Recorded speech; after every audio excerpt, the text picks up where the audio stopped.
Sais-tu quel est l'adversaire le plus dangereux d'un combattant? Ce n'est pas le KO invaincu, ni l'expert en lutte. C'est une blessure stupide qui t'éloigne du gymnase pendant 6 mois. Beaucoup croient que se blesser fait partie du métier. Mais la réalité est que la majorité des dommages en sparring sont le résultat de la négligence et de l'ego.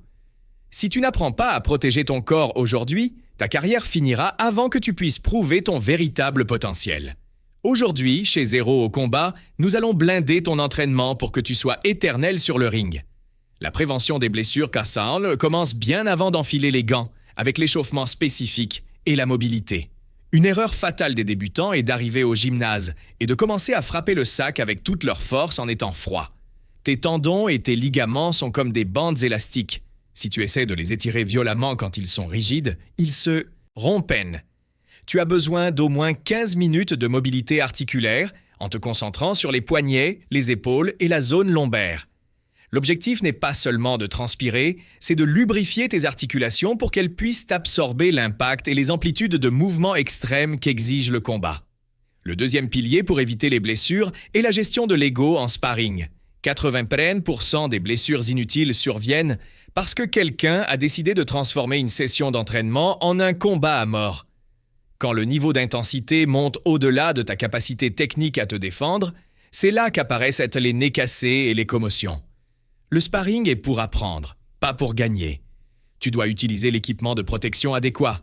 Casque, protège-dents de bonne qualité et surtout des gants de 16 onces qui ont encore leur rembourrage.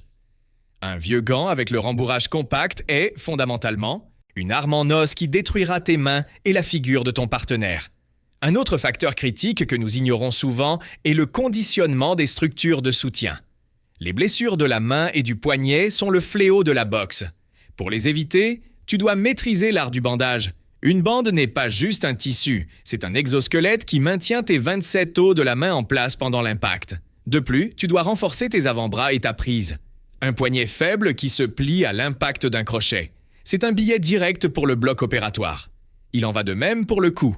Comme nous l'avons vu auparavant, un coup fort n'évite pas seulement le KO. Il protège tes vertèbres cervicales du coup de fouet constant. Finalement, écoute ton corps.